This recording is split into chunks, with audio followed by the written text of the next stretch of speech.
Hi, how are we doing? Welcome back to my channel, and let's just get started, okay? If you haven't subscribed, subscribe and like this video and watch the other videos that I already have on this channel. Okay, yeah, let's go. So this morning I'm here to talk to you about a movie that I just watched that is called Chord Play. Chord as in chord play. I'm gonna put the image here so you can go and watch it, and I'm just gonna summarize a little bit about what it is and why I'm making a video about it, and I'm gonna tell you some of the lessons that I feel like I'm taking away from this movie that I wanted to share. And primarily I feel like I'm making this video for me because I'm talking to myself, because these lessons, they are lessons that I want to hear, that I need to learn, I need to incorporate in my life. And I feel like there is probably somebody who needs to do the same, okay? And so hence you might benefit from this video. That's why I'm making it. But I'm making it because I need it, and I feel like everybody needs to listen to this, watch this, and actually incorporate that in their life. Okay, let's get started. Now, Codeplay is a movie with Tracy Rose. This lady, she's a well-renowned like reporter and like presenter, and she also teaches a class, about journalism. And the class is very competitive because she's very successful and she's very harsh. So all the students want to get into this class. They're very terrified.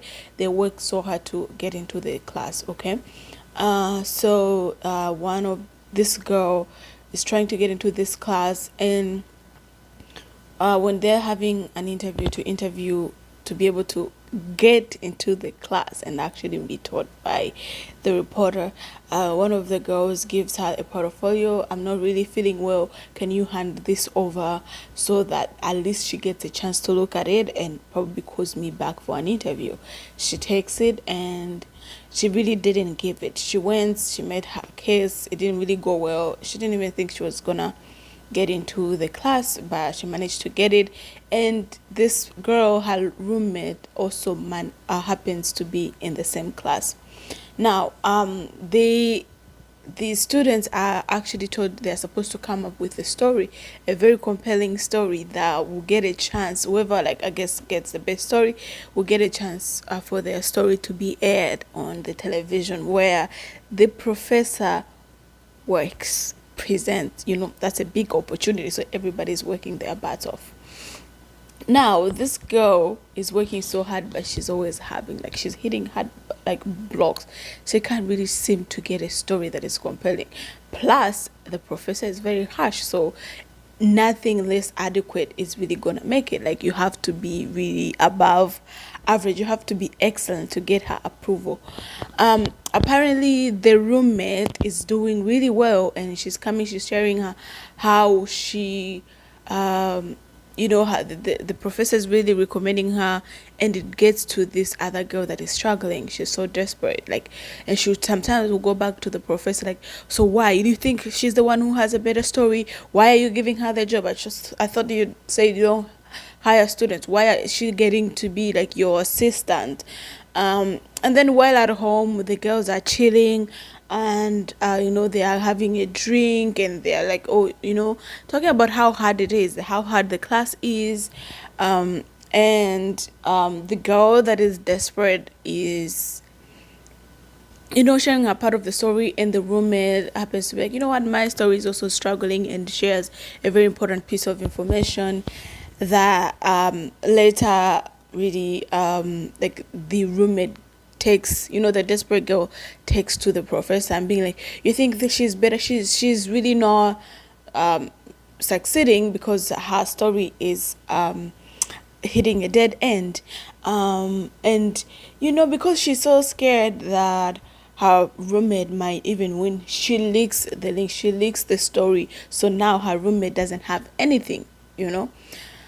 And because, again, the roommate had told this information like in confidence. You're the only person that I'm telling, so you can't tell this to anybody. She went ahead and revealed it. Now she goes ahead because she's destroying everybody to make sure she gets ahead. She went ahead and really sort of manipulates this kid, that and she gets her story and works with the professor and perfects her story. But then the shock hits, because instead, when she finished and done, one minute she just wakes up, she just sees her story on TV, but it's not her voice. The professor is reporting the story like it's her own. Now she's enraged. She's crying like, what did you do? Like, you stole my story, you stole every word for word, I'm telling you. And she was crying. She was devastated, and she was left with nothing, except just waiting for the professor and keep making more. So like later in the end, she goes to this sauna steam room where like the professor also goes, and she kind of like, we're talking like, why did you do this to me, something like that. And records like the conversation. Secretly records the conversation where the professor is like, telling her like, you have, when for you to succeed, you have to be willing to screw people over, to do whatever it takes. This is how I got here. Just come back and work, and climb your way at the top. And then she goes back and she edits that audio, so she doctors, so she like mixed words. And part of it like was admitting, but the whole thing on its own wasn't as but so she would take words, cut words, mix it, and edit the conversation, and released it. She released it. So the the professor's like career also just went down, because she was exposed for stealing the story. Now, what did I learn from the story, and what is it that I had to write it down because it's very important.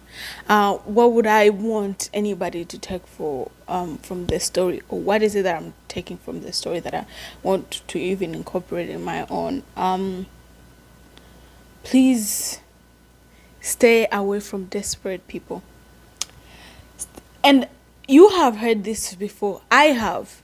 Stay away from desperate people. When you are a good person, you want to help people, you feel like you want to do, like you want to help them, you want to empathize with them and be like, yeah, it happens, and you sometimes would extend more than you should, maybe lower yourself to their level, things like that, because they're desperate, and sometimes you feel so bad for them. But like, desperate people are very dangerous people. People who feel like they have to get their way. People who feel like in this world they have suffered more than everybody and it's their time. People who feel like it's a do or die. They are in the survival mode. It's a do or die for them, and they feel like they have suffered so hard and now it has to be their time. Stay away from those people, please. They feel like something should go well for me, at least this once, something should go well for me. That is a very dangerous person, like to be around, to trust, because they will do whatever it takes.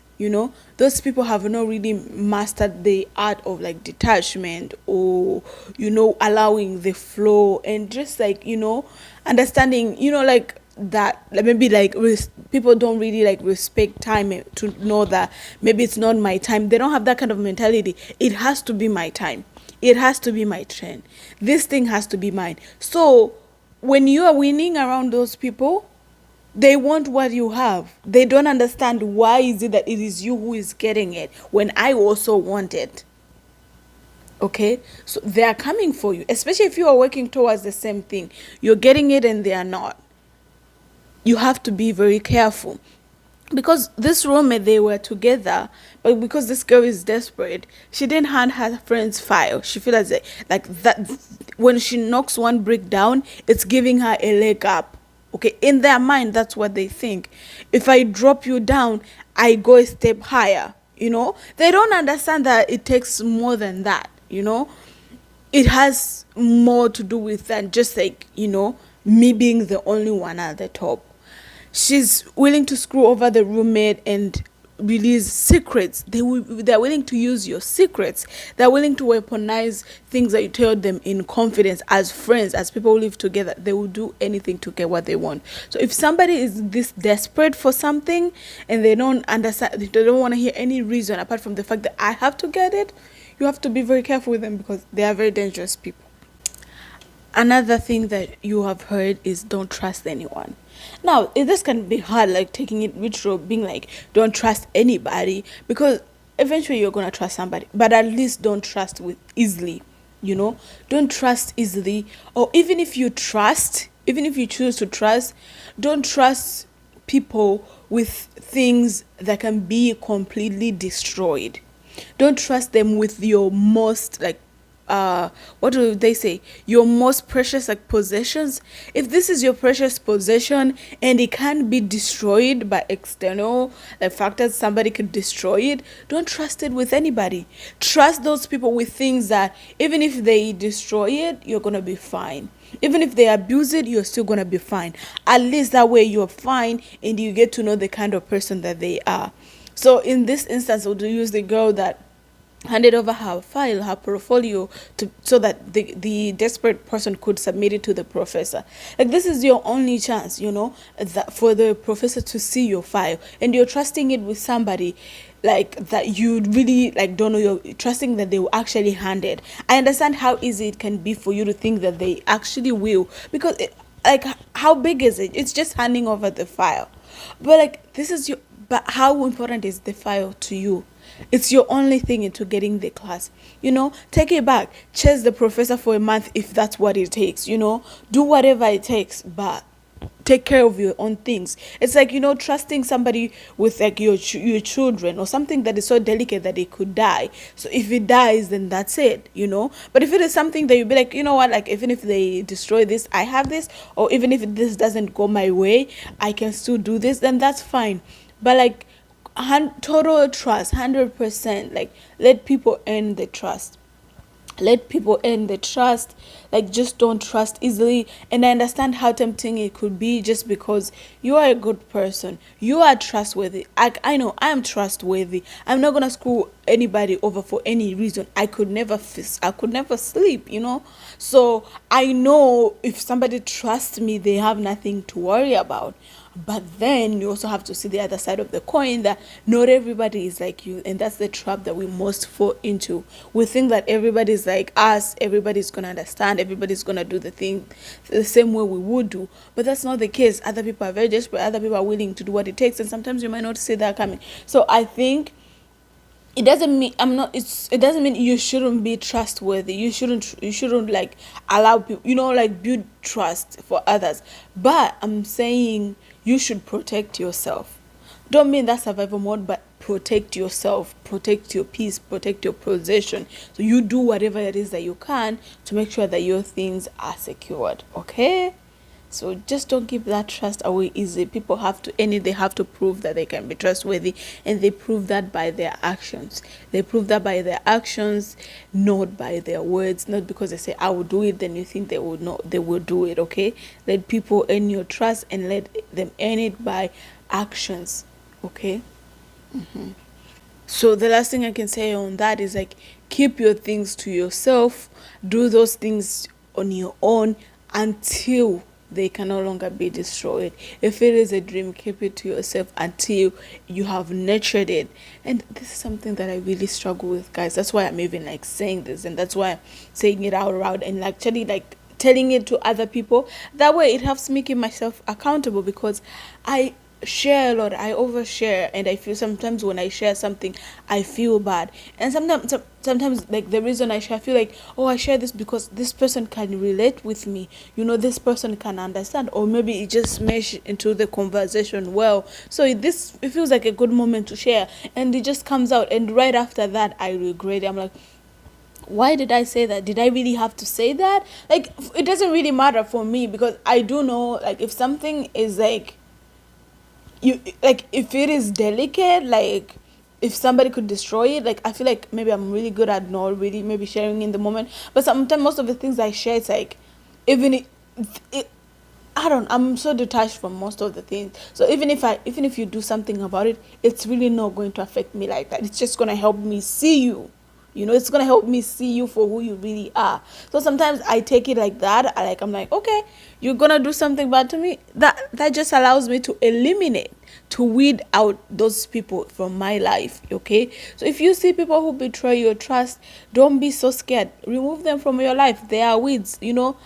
Cut them off, and be like, bye, and don't even look back, because it's their action. It doesn't matter what it is they say, it's their action that is gonna like tell you who they really are. So keep things to yourself until they can no longer be destroyed.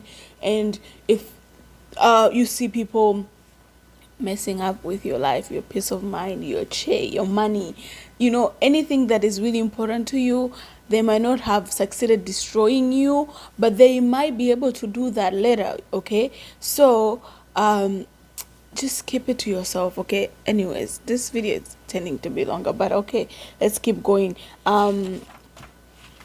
Lesson number 3 that I wanted to say is, be wary of karma, because that bitch is real. Okay. Be careful of your karma, because it is you who is putting it in effect. What you put out will come back. Okay. It's the law. Be careful of it, because it's gonna happen whether you like it or not. Now you might be very relaxed because maybe you take long, or maybe you have done so many other bad things and nothing has happened yet. But because karma can be late, it can be delayed, but it can also be very fast, and it can hit you harder. Okay. Karma can be fast, it can be delayed, it can be subtle, but it can also hit you where you feel like you're being hit by a bus. So you don't know what it is that is coming. So if I were you, I would choose the easier way. I'll protect my karma. I'll make sure that I'm putting good things out.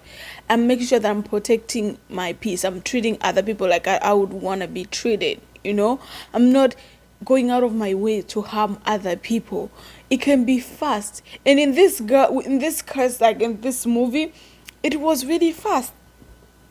Excuse me.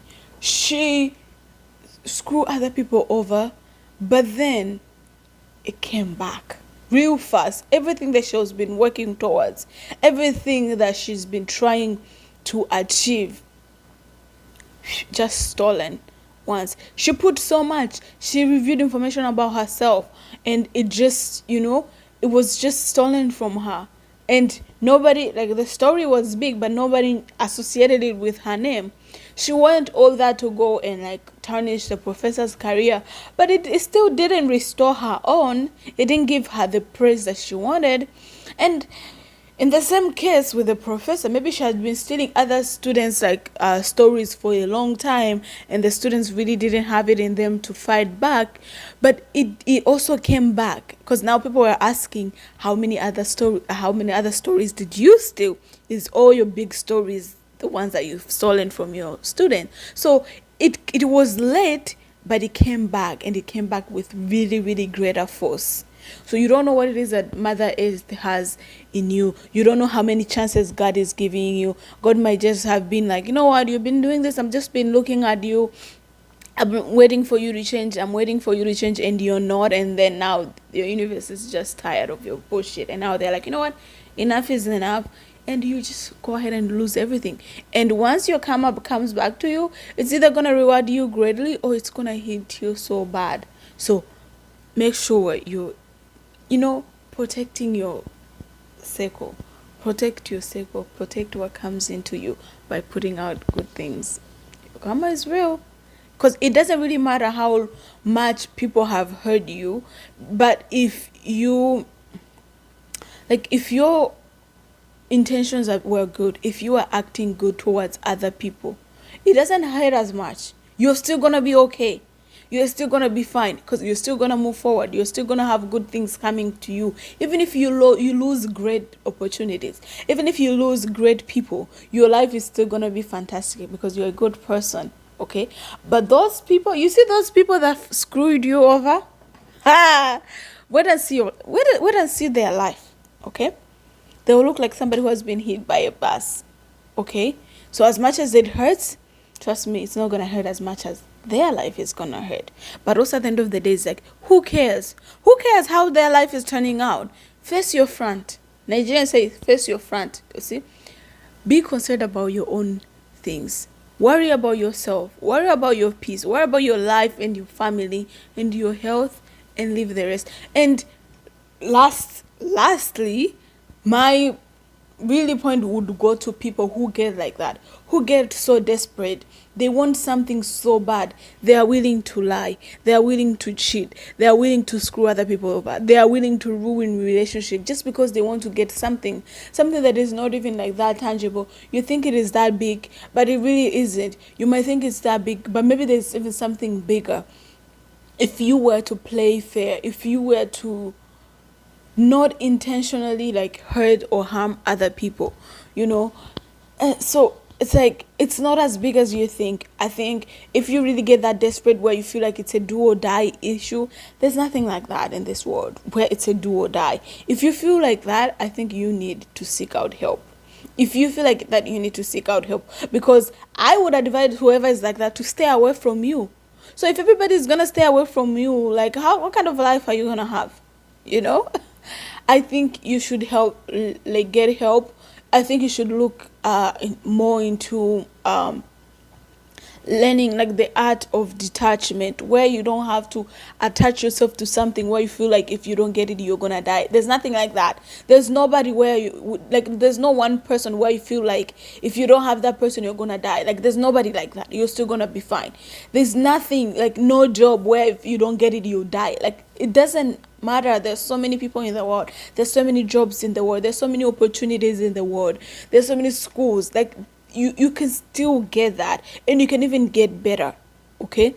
And you have to understand that you think your story that's sad, you think you need the most, but you don't really know other people like that. You don't know if they have maybe lost more than you have. Like, you don't even care to know other people's story. Like, if you were in their shoes, you probably would like understand that they have also like struggled just like you have, or maybe even more. So like, I think you should like find how you can like learn to be more understanding and more empathetic, and assume yourself, like empathy is about putting yourself into other people's shoes. So put yourself in other people's shoes and understand, like, if it was me, how would I feel? And maybe that could help guide you into what the right course of action is. So honestly, like, that's just my advice for you. I don't expect you to take it because it takes long, but that's why I'm also telling the good ones, so that they could be careful. They could be wary of people like you, okay? So there's nothing in this world that is worth, like tarnishing your karma for, tarnishing your soul for. Like somebody, back when I used to go to the church, like, Sunday school, they used to teach us that when you are born, you're given a very like white gown. And if each time you sin, each time you do something bad, it's like you're throwing, stains and like dirt on your white gown, so it gets really dirty. So when you, like, I guess when you grow up, or the time that you accept Jesus Christ to be your Lord and Savior, then your gown is washed as new, washed white by the blood of Jesus and his forgiveness. Now you're back to new. So my thing is, like, we're using that analogy, like, you don't want to like keep staining your robe. You don't want to keep staining your spirit, because it's going to come back. You're the one who's going to wear the same dirty, disgusting robe, and it's going to reflect. Everybody's going to see you, like, you're going to shine bright if you're wearing a white robe. So I feel like you should work hard to keep your robe as white, as clean as you can, not as clean as you can. And don't do things intentionally, Everybody's trying to survive in this world. Everybody's trying to make it. Be kind, be compassionate, be honest, be trustworthy, but also be aware of the desperate people that are willing to kill their dream just because they feel like they compare, like, because just because they are comparing themselves to you, because they're jealous of you, because they feel like because you have it they can't have it. There's so much, excuse me, there's so much that could satisfy us all. The sky is so big that all of us could fit in. You could succeed, I can succeed. You could have the job, succeed in one area, I'll succeed in the same or in another.